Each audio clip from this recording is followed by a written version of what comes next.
Who has been here since 2 o'clock? Raise your hand. Congratulations to the diehards. Second question, who has been to Brazil? Who has been to São Paulo? Who has been to Rio? Okay, those who did not raise their hand when I said Rio, go back because you haven't been to Brazil yet.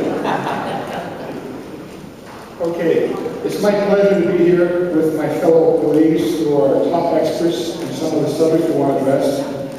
I would like to introduce them again, although I already have the program in front of you, but since we're recording, we'd like to listen to on record. So I have first here Mark Ross, who's Managing Director of Knox Company. He's the Managing Director for Knox Securities, where he works with large and medium-sized companies, which is the object of this conference, financial institutions and financial sponsors. He's involved in mergers and acquisitions, strategic advisory, restructuring and capital raising, both domestically and internationally.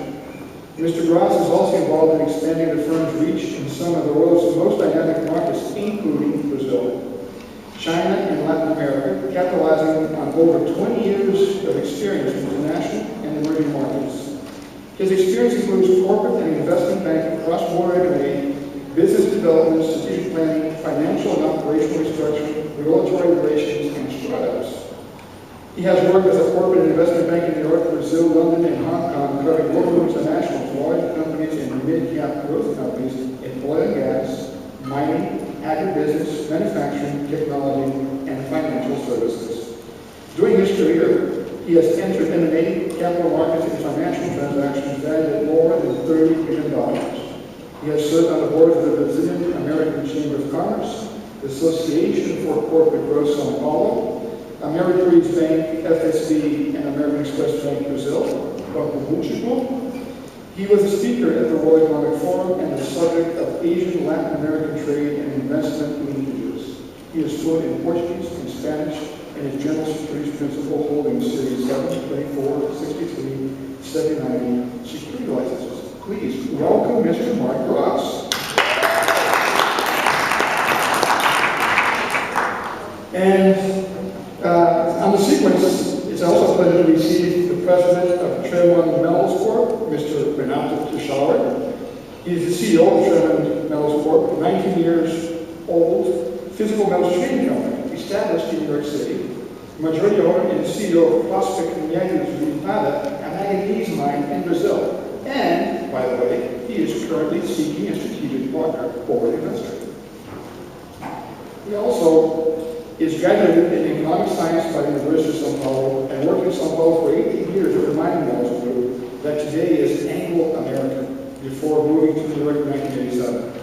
He's also a board member of the Brazilian American Chamber of Commerce and a trustee of the Eco da Silva Foundation.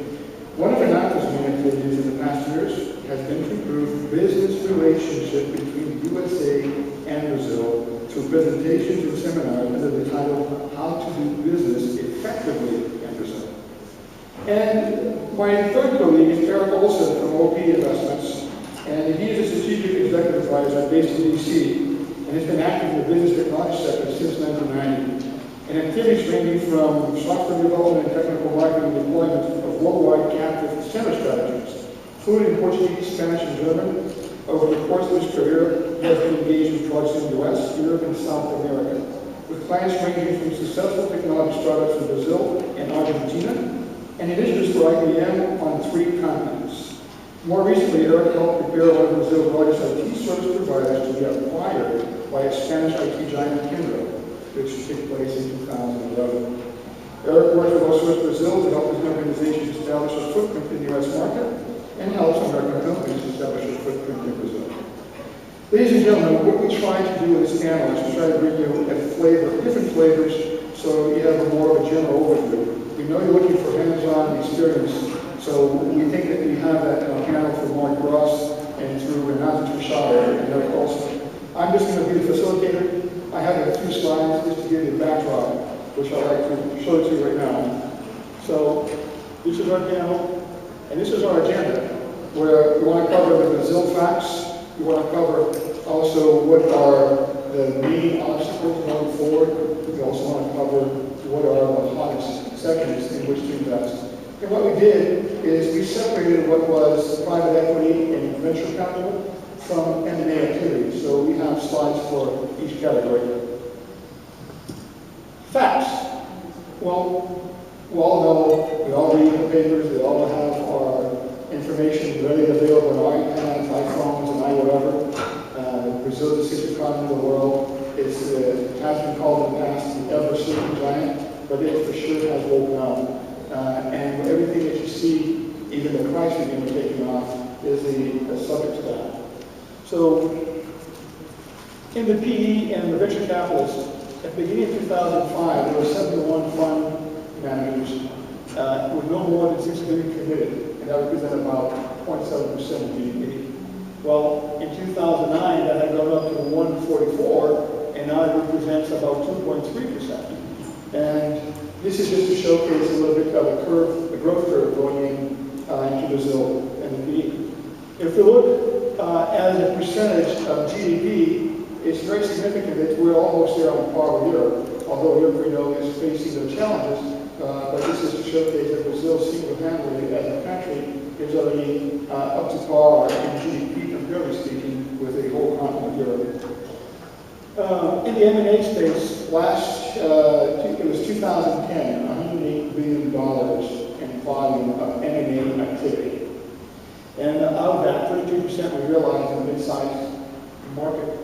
And 18% done in high cutting-edge technology sectors, information technology, and telecommunications. 87% of the fund managers representing US $21 billion committed capital. That represents 60% of the total. And we asked them, this is a current study, and then I'll point you to the organization where everyone can have access to this. The Fundação Getúlio Vargas, which is one of the main institutions in Brazil, has just come out with a second census of the PE and venture capitalist industry in Brazil. And they asked these fund managers what were the key for success. And these are the responses that we received were investment strategy, a deal flow structure monitoring, and exit strategy, the specific contractual negotiations were the most answered by all of these fund managers. When looking at what represented the challenges, what were the obstacles, of course, the taxation structure in Brazil is one that needs to be reviewed. It's been subject for review for some years now, sitting in Congress with a big bill. Of course, anyone that's up to par with Brazil realizes that Brazil has a very fragmented political structure, and that kind of hurts us in getting things done in a fast-track mode. The bill has been sitting there for 15 years. But nevertheless, we hope that Dilma can finally accomplish the goal of passing it through. We actually see there's 3 bills that have to go through. There's a fiscal reform, there's a labor law reform, and there's an actual political reform that take place. But then again, high interest rates for financing also were mentioned, restrictions for labor legislation, which is basically the labor reform I just mentioned. And the fact that there's an informal market still in place, and also the macroeconomic conditions. In the M&A scenario, what are the main obstacles? Well, I've heard here in the other panels a similar issue, which is transparency. So the governance control is always an issue, and due diligence is always very rapidly. The other thing is labor contracts. Also, because of the labor law, those are sometimes big liabilities that have to be really carefully looked into. And cultural alignment. This I've seen also heard the other countries mention about the need for cultural alignment. And yes, that is a must. Sometimes it's a cultural issue in the business environment that ends up hurting them. And at the end of this panel, I'd like to illustrate that with a small story about pizza. Although pizza was invented in Italy, we do like pizza as well. And the macroeconomic conditions, as also cited as one of the key obstacles for M&A activity in Brazil, although we see that rapidly changing. If we're looking at the intentions to whether they will raise new investment funds in Brazil, that's a given. No, we're talking about BRICS, we're talking about emerging economies, we're talking about economies that are actually really cooling the load these days. US, Europe are kind of going sideways, so you're seeing a lot of traction there. Committed capital allocated to Brazil in billions of dollars. This is how it kind of pans out. So you have the traditional PE and VC fund being the majority of those investments being done in the market. Most attractive sectors going forward in the PE VC market: agriculture, food, education, sorry for the S misspell, energy, generation, transmission, real estate, healthcare, traditional sectors, and retail. And it almost kind of does the same thing when you go into M&A. You have oil and gas, food and beverage, education, energy, real estate, logistics, transports, information technology, entertainment, and retail.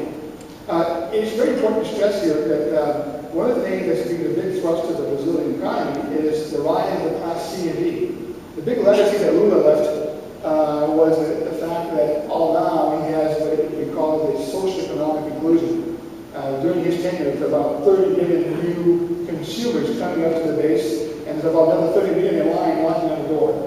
So when you're looking at doing M&A activity, the companies that are really very attractive in all of these sectors are the ones that are addressing those type of consumers, Class C and D. Well, this is what I have for right now. I'm going to ask Lou in the back to change the slides. Lou? Martin? Lou? Lou? Martin? Yes, Lou, please, thank you. We're going to have Renato now. I purposely positioned Renato to speak right after us because he has a lot of experience with doing business in Brazil. He actually is an active speaker nationwide and the environment, effectively doing business in Brazil. So I'd like to share this as a backdrop, and then we'll get back straight into the M&A activity in Brazil with Renato. Please, Renato.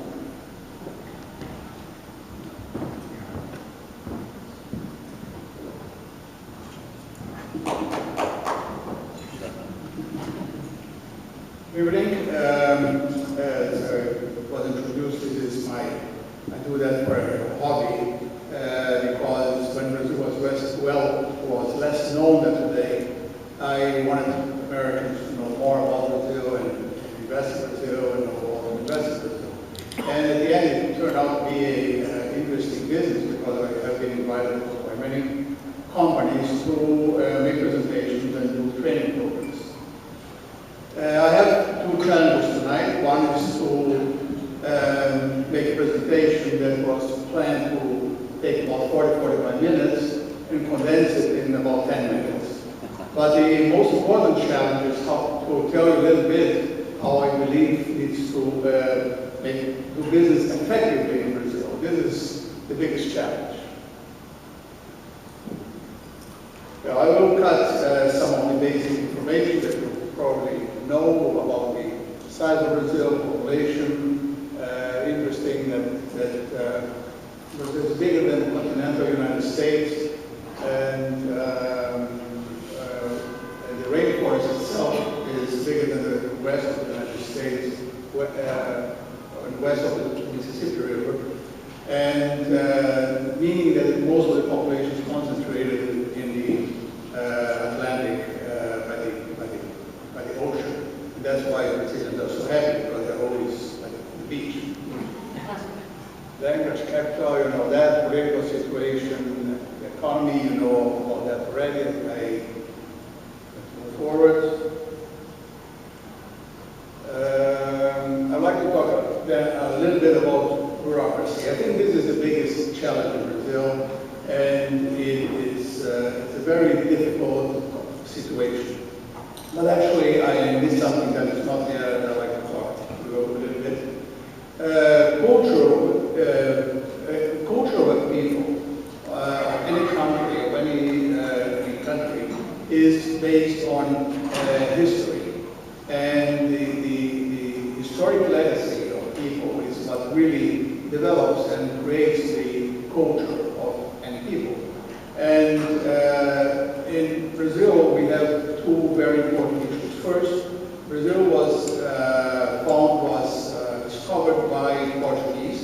As you know, the Portuguese are in the south of Europe, also with a wonderful weather and very protected from any big climate issue like northern European countries.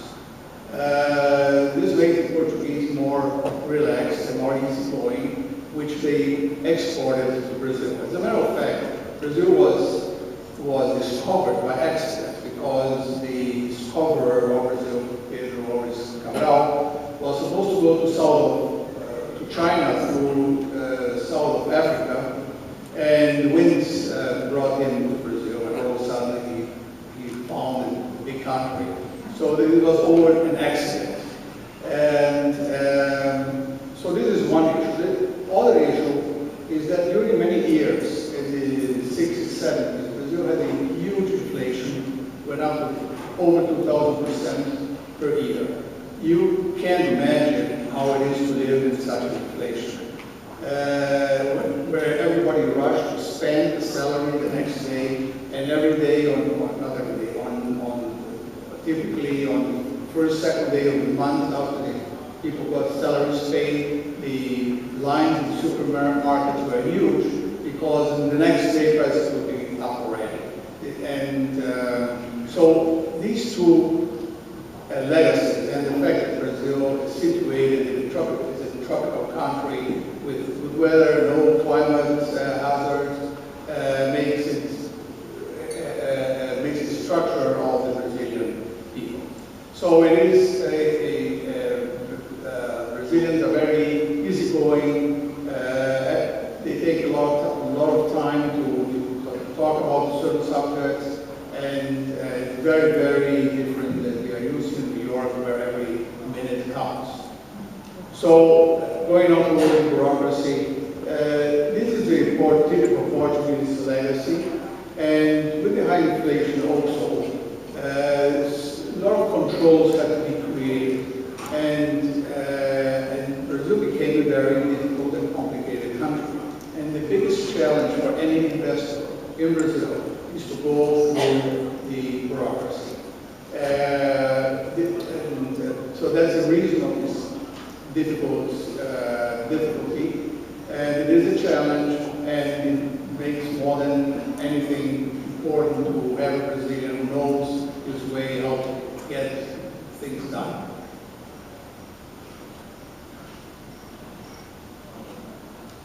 Inflationary mentality, I spoke already. Today inflation is between, last year is between 4 and 6%, so it's pretty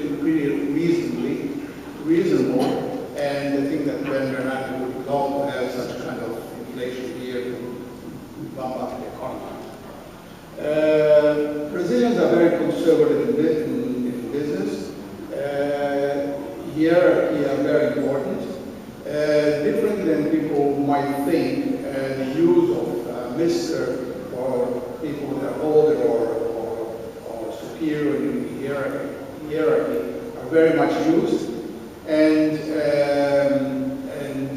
so this is a little contradiction with the image that Brazilians are easygoing and very casual. Very rarely you see Brazilian with a tie and jacket, except if they're a lawyer or banker, but this is, I think, more or less like here too.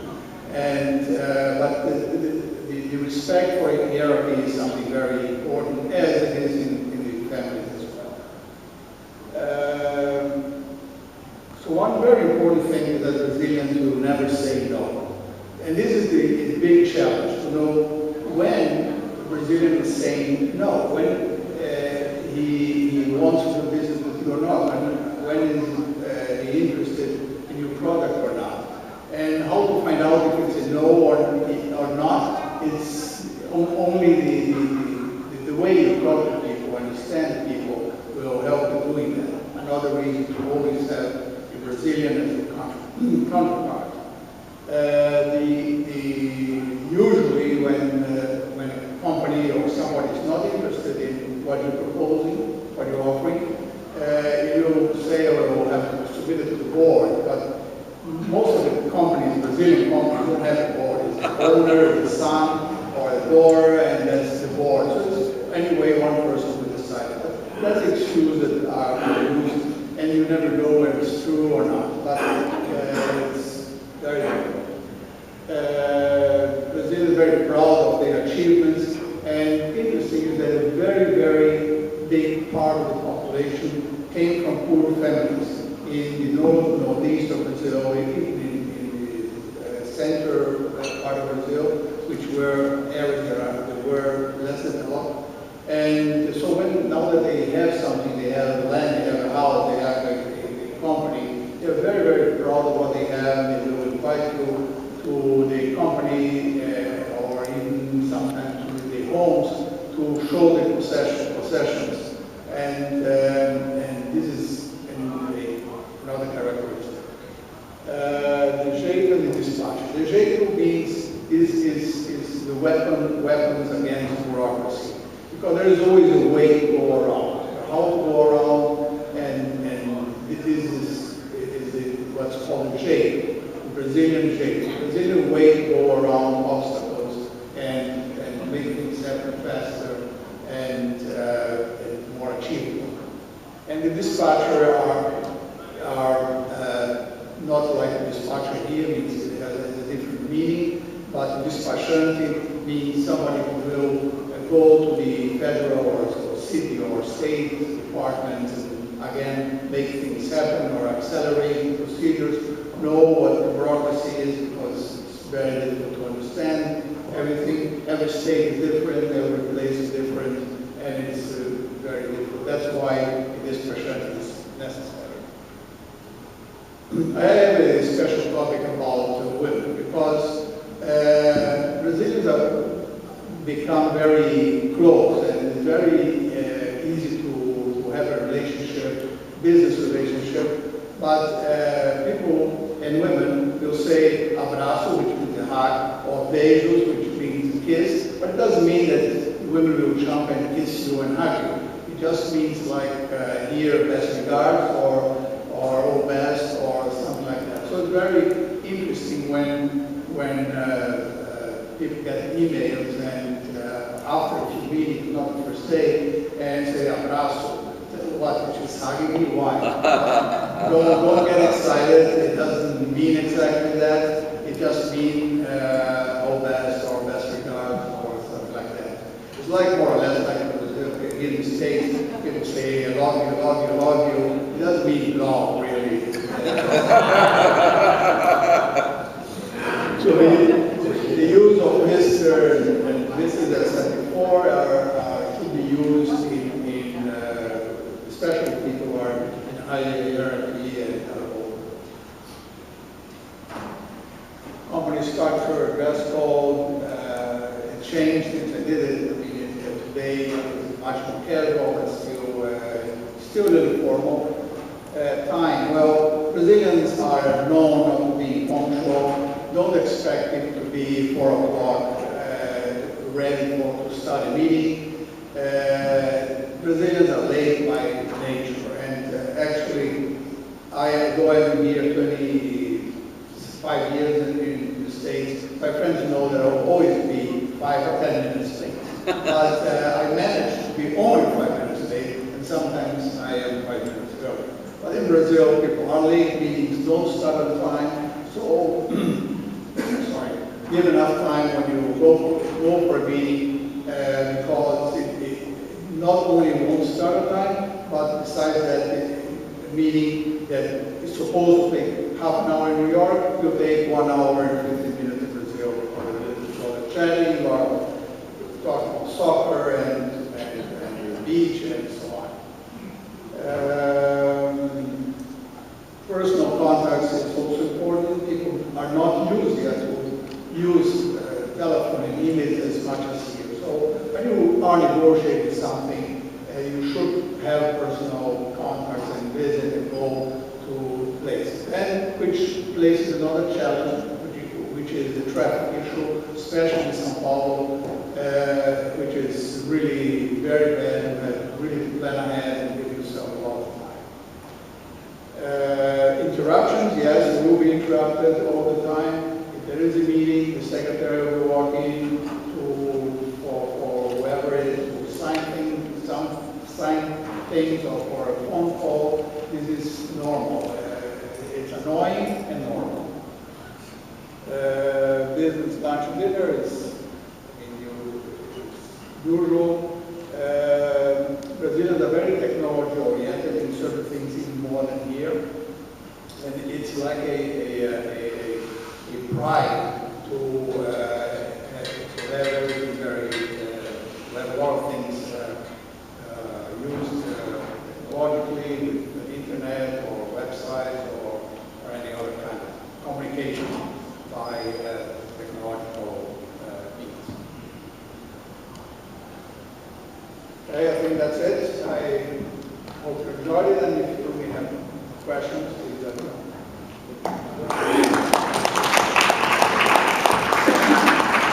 Thank you very much, Renato. Very insightful. Yeah, cultural elements sometimes, or most times, are the ones that give them away for a good deal to be closed. But talking about deals, I'd like to bring it on to Mark Ross. I'd like to ask Mark Ross if he could share with us some of the deals that he's been involved with recently, and what were the challenges in those negotiations. And if you could, Mark, tell us what were the top three that were favorable and some top three that were unfavorable. Sure. First of all, Robert, thank you very much for that comprehensive introduction and for the opportunity to be here today.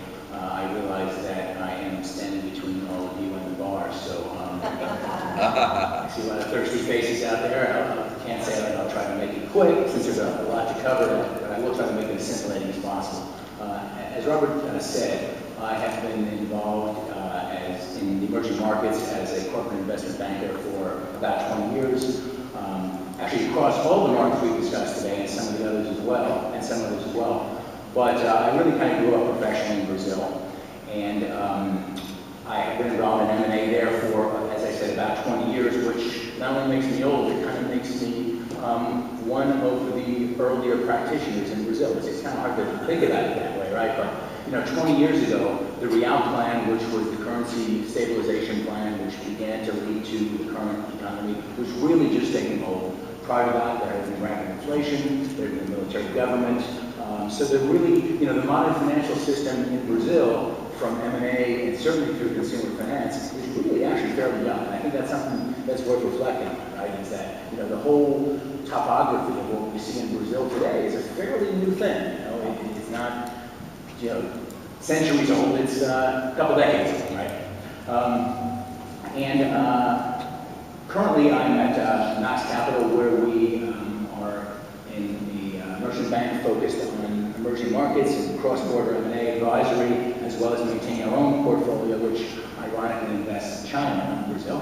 But some of the work I do actually is related to the increasing trade investment flows between Asia and Latin America, particularly between China and Brazil, which I'm happy to talk about in the cocktail party, but it really is a kind of important piece of my own practice, as well as working with US, European, and increasingly Brazilian financial sponsors interested in cross-border transactions. So I was kind of like the gringo that understands Brazil, and that was of interest to sort of US and European side. Increasingly, and this I think is another important point, is increasingly we see foreign investment from Brazil coming into the US. I heard an interesting statistic the other day, which is that, I guess 3 or 4 years ago, I'm not exactly sure, but something along those lines, the ratio of investment from the US to Brazil was 26 to 1.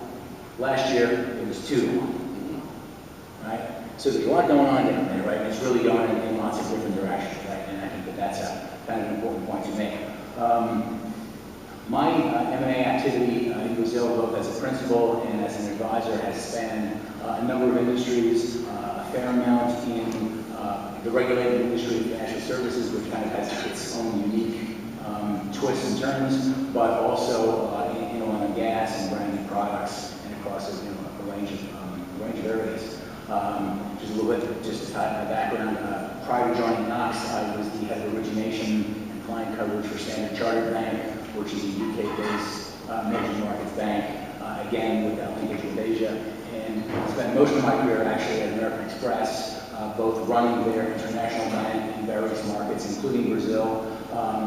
So both origination and also having the opportunity to run the non-card financial services businesses in Brazil, which were consumer lending, private banking, asset-based finance, asset management, so kind of a pretty broad view of kind of across the market. Early in my career in Brazil as well, I also had the privilege of working on some of the privatizations, which